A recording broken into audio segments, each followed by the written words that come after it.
What's up, guys? It's Mike with Alpha Reptile, back with another video today. Today is the last one. That title is correct. This is my last reptile room tour in this room. Of course, I will continue doing the reptile room tours, but the move is official.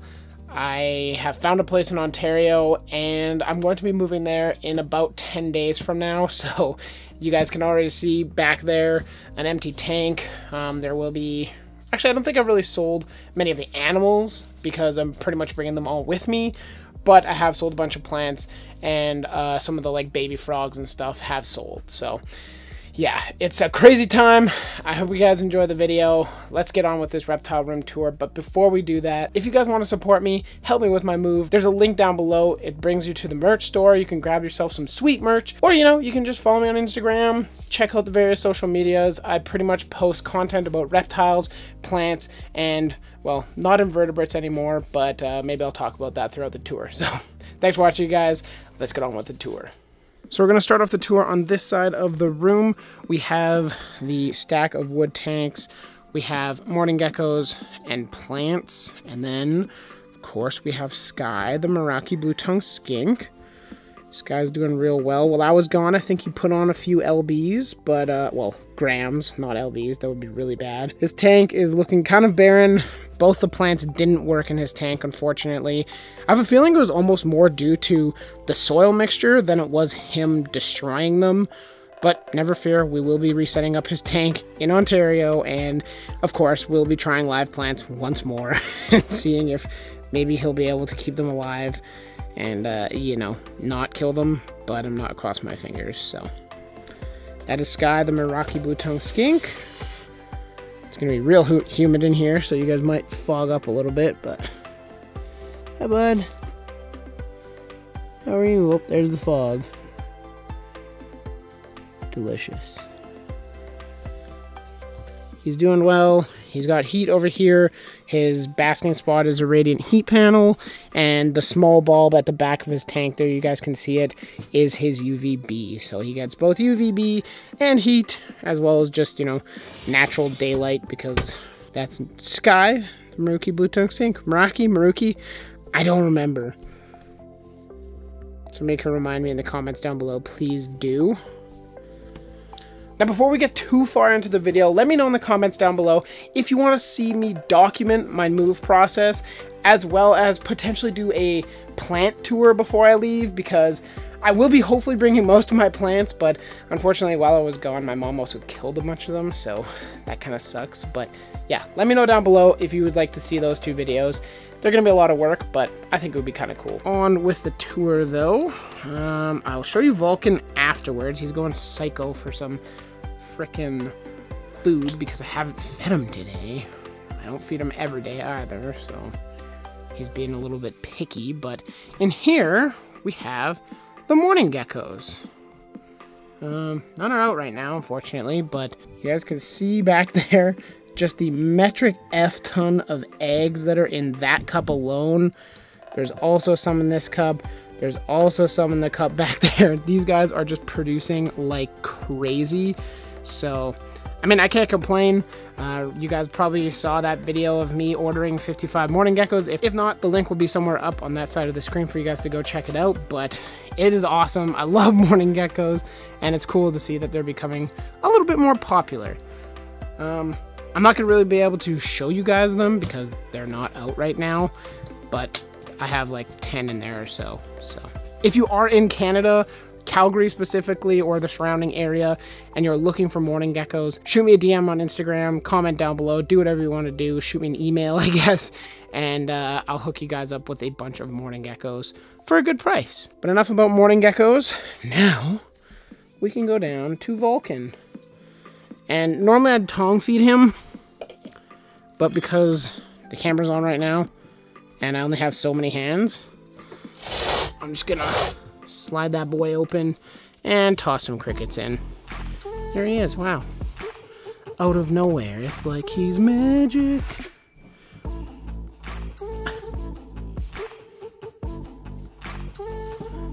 He's a nutcase. His substrate is kind of wet right now. I told my mom when I was gone to, you know, moisten the substrate once a week. So she dumped like 2 or 3 gallons of water in it every week. And yeah, so the substrate is very moist, but I mean, as you can see, down there is a little hole that he's dug, and it holds perfectly. So I mean, he's probably pretty stoked about it. But it just makes the glass really hard to see through, like over there, which kind of sucks. But his tank's doing awesome. He is in a 4 foot by 2 foot by 2 foot. So is Sky, by the way, 4 foot by 2 foot by 2 foot. I would eventually like to upgrade him, but I did just upgrade him into this tank from like a 20-gallon breeder, basically.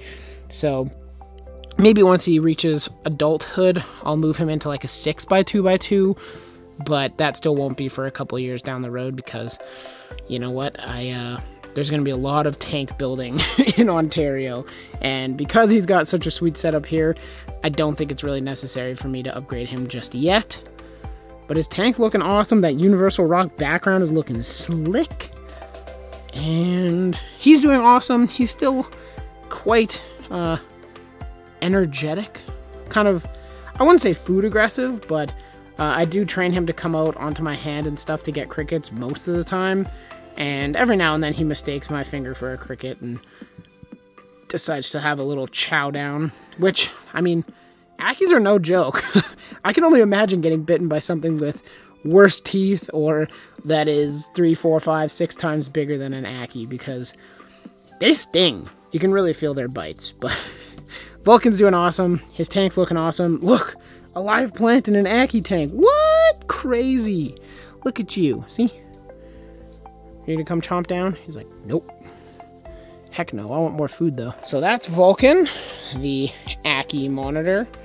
Nothing really left to update you on over here. If you guys want a plant video, I could give you a plant video. But we can move over to Striker. Striker. Now, Striker, come back. Fine. Okay, so I don't know if you guys really saw Striker very much there, but he's doing okay. His tank looks like garbage for one reason and one reason only. It happened about a month before I came back. That bulb burnt out, and I told my mom, oh yeah, there should be another one behind my door. Just throw it in there, it should be fine. Now, what she didn't check for, what I didn't get her to check for was, hey, what's the UVB rating of that bulb? And unfortunately, it was actually a used, granted, but 14% UVB bulb. So obviously way too high for a leopard gecko. And thankfully, I got home and changed it immediately because I noticed he was looking a little washed out. Are you stalking my finger? Oh, you're fast stalking my finger. Yeah, okay. Now we can kind of see his back. See, he's just, normally he's like a vibrant yellow. And right now he's basically just like a grayish with black spots. Sad to see, but you know what? He'll heal up fine. He'll come back. You can see right there is where there's a little tiny bit of open wound. I have treated it with Vetricin already, so it's already all good. He was in a bin for a couple days. He will be totally fine. Don't worry.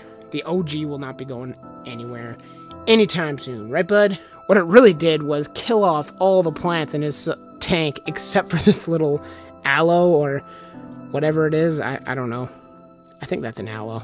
Not really sure, but yeah, everything else is pretty much dead except for these few ones just at the very front right near his water dish. But I mean, his tank will be getting a total revamp when I get to Ontario.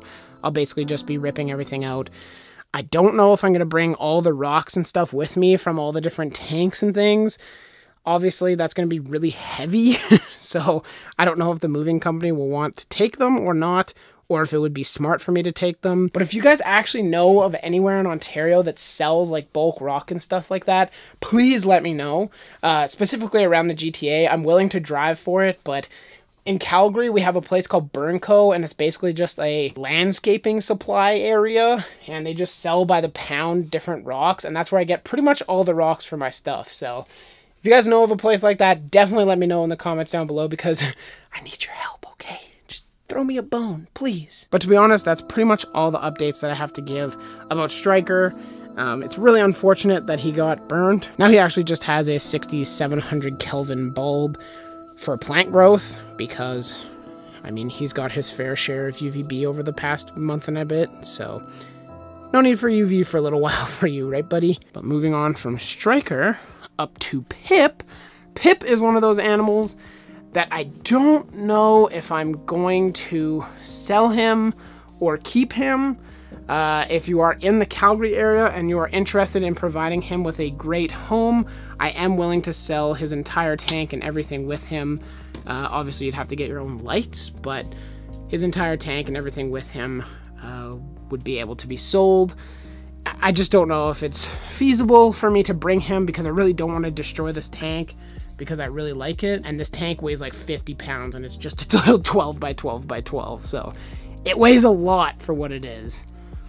But Pip is never out at this time. You can see his plants grew a ton. Well, this one did. The back ones, not so much because they don't really have all that much light being where they are. But I assure you, Pip is doing really, really well. He's an adult now, and I actually haven't checked if he's a male or a female. We can move over to this side of the room, which I actually don't have nearly as much as I thought I had, to be totally honest. What's up, Mr. Shell? Hi. The shell is doing great, as per usual. My mom is a very regular feeder, so he does well when I'm not around because I typically limit his feeding just so, you know, he maintains a healthy weight. But basically, if he's doing this, the wall surfing, my mom is like, ooh, he wants food. So he gets fed pretty much every time. His tank is also, oh, did you just fall? You totally just fell. I was like, the heck, that was embarrassing. Dang. Okay. His tank is now very bare because my mom had to take out his ponytail palm because he knocked it over and was just killing it. He'll be getting a brand new pen. I don't even think I'm going to bring this pen with me to Ontario. You know what? I'll save that for a video of like my plans if you guys are interested. Then I'll make a video about moving and things with all the plans and what ends up happening. But yeah, his tank's very bare. He's got a giant water dish over there. He's got a basking bulb. He's got UVB. He's pretty much set. He basically just does this pretty much all day anyways. We have an empty 22 by 17 by 36 inch tall tank. The female full-grown mantis was in here. I ended up selling her because that was one of the animals that's like, you know what, I'm not going to bring a mantis across the country with me because it's really not worth it. So I basically disassembled this entire thing.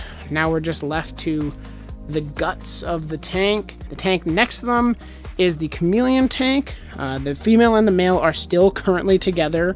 I know that is very anti-Chameleon, but they seem to be doing well. I'm really keeping my signs out for signs of stress, for one kind of fading away, not doing as well as the other, that kind of deal, and there hasn't been any of that yet.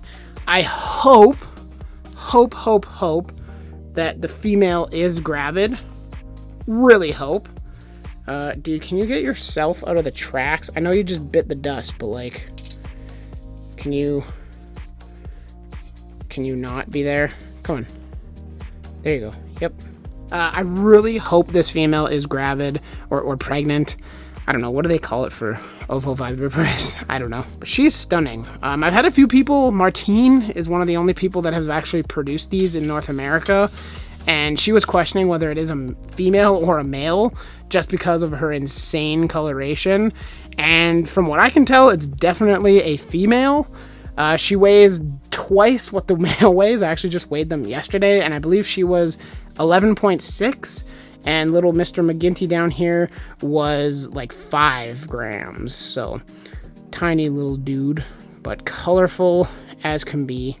And my mom has raised them by basically opening and holding them, which I really don't recommend with your chameleons, but she loves them, and she's one of those anthropomorphizers, so unfortunately they are very used to human contact and are typically relatively friendly. The tank is actually looking quite good, minus the, I don't think Bill Strand watches my channel, but the crusty pitcher plant at the back than the penthes. That's not doing so well, but The rest of the tank looks quite awesome.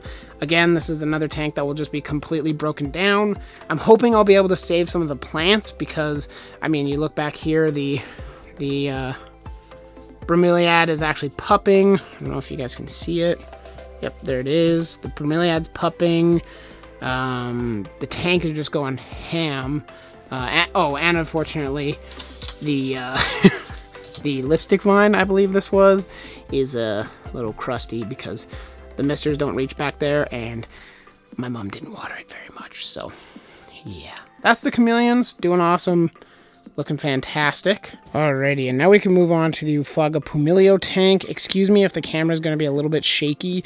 I'm holding a light with one hand and the camera with the other, so it is what it is, but you guys can see why I really don't like the silicone and like coconut core method, because that happens over time. It doesn't happen right away.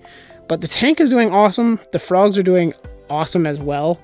You guys can see one of them back there. See one of the Flagupo amarante back there. The rest of the tank is looking very meh. See another big chunky female very back there.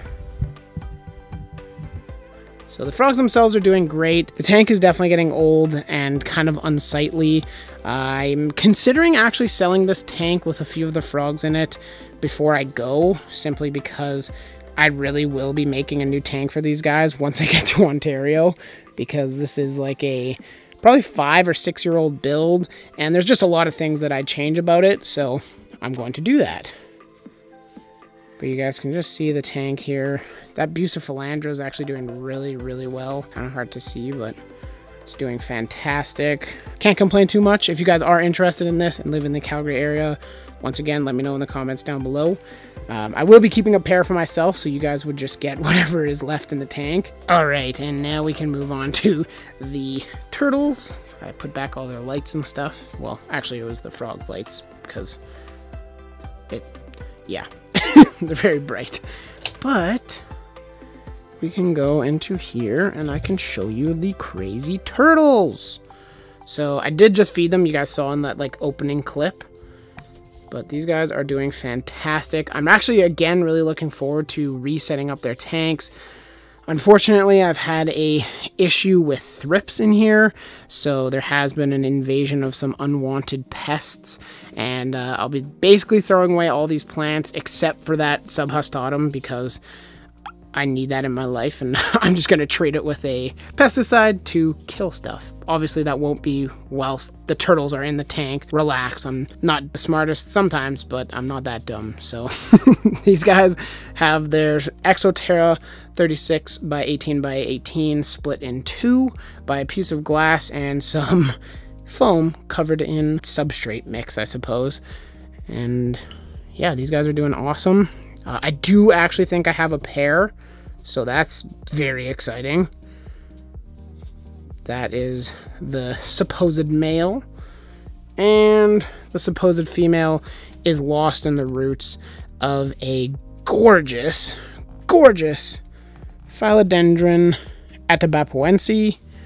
I'll be taking cuttings of that and propagating that because, as you can see, it's way too big for this tank, and you know, I like to spread the love. So the tanks are doing awesome, the turtles are doing awesome, and not too much else to say about them. I have seen some people kind of freaking out over this like flower pot fungus in the back there.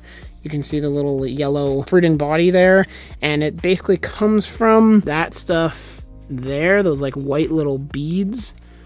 That is the same fungi as that little fruiting body there. Nothing to worry about. They don't actually harm any of your animals or pests or anything like that. Actually, fungi is quite beneficial to a lot of things. Obviously, you don't want to go around your forest eating fungus. It does serve a huge purpose in the ecosystem, so it's not something that you have to freak out about. Obviously, it's not doing well for my Ace of Spades Anthurium because, yikes, I'm sorry, little dude. I'm gonna have to repot that and quarantine that back to health in the in Ontario, but I don't know if you guys can see her head. Oh, there it is. Just barely. You guys can see her back there. But that is the turtles, the Geomitra spengleri. Some people get mad at me for not saying their common name, so they're the Vietnamese black-breasted leaf turtles. We can move over to here. The Euros. Euros are doing fantastic. One of their bulbs actually did burn out, but I'm not going to buy a new bulb right before I leave and completely disassemble this tank. So they still have UVB at the back. They still have all their heat. Their needs are being met, so don't worry about that. Female's poking her head out of the lay bin right there. I have a sneaking suspicion that she was super gravid, so I might actually end up pulling that out after this video and checking it, because I've been home for about 5 to 10 days now, and I have hardly seen her, so I'm gonna pull her out and just double check. I checked when I first got here and there was nothing, but she was also looking gigantic. Their tank is a 4 foot long, 2 foot deep, 18 inches tall. I would like to build another one and keep them separately throughout the winter and then just introduce them for breeding season. There really hasn't been any issues with aggression or anything like that. It's just something that I'd like to do for no other reason than safety of mind, peace of mind. That's what I meant to say, peace of mind. The lizards are doing fantastic as well. Unfortunately, I just got that footage that you guys saw at the beginning and that I'm playing over right now of the male chowing down on some of that salad. In here, we have the gorgeous, gorgeous Crasma dopis. You can see the hopeful female on the back leaf there. Just doing fantastic. This bin that they were in is... it was completely 100% overgrown when I got here. Like, it was all the way up to the roof. Plants were just squashed everywhere, and I literally threw out an entire garbage bag of different plants. I've replaced it with some rare ones and things in here, but yeah, their tank's doing awesome. They are doing awesome, and I don't know if it's too early yet to throw them into a rain chamber and see if they produce. It might be time to give it a shot and see what happens, because that would be super, super exciting, getting some Crasma tadpoles. Once again, I hate to like blame everything on her, but I mean, she was the primary caregiver for all of these. I'm very thankful she could do it, but she killed most of the plants in here. That little bit of Begonia is all that's left of my Begonia maldonado. I'm gonna have to take that out, put it in the plant bin, and just hope that it goes nuts in there. But in here we have a couple little baby Ufaga pumilio. Actually, these aren't little babies anymore. They're pretty much adults. I would open it, but this guy's just chilling, so can't really do that. But yeah, I guess you guys can see him right there, or it right there. I'm gonna try and disassemble this tank probably in the next few days here, and then sell that tank as well. Here we have the beautiful Dendrobates Tintorious. You guys saw at the beginning. I see you there. Like, you can come to the front, please. One of you could. You guys are never like skittish. Come on. Fine. Be that way then. Go to the dark side. Yeah, but their tank's doing incredible. I know you guys can't see any of the outside because it is such a bright light on the inside, but their tank is doing wonderful. If you guys want some margravia, let me know. I'm going to be posting it on some local Facebook groups and stuff because I just have way too much of it. I don't want to have it completely overgrow the tank like it is doing. But that is the dart frogs, and that actually does it for the reptile room tour.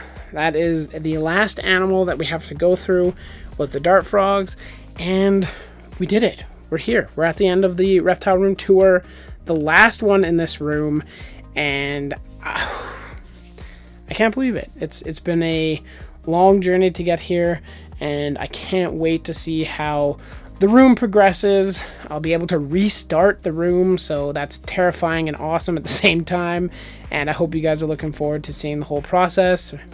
Let me know down below in the comments. I'm not going to blabble on too much at the end of this video because, you know, that's what I do and I like to talk. So I guess there won't be ever another reptile room like this one, because this will all be going to a new province for a new start in a new journey. I hope you guys enjoyed the legacy, the decade on YouTube in this room, in this house, I guess. And yeah, I want to thank you all very much. We'll catch you in the next one. Later.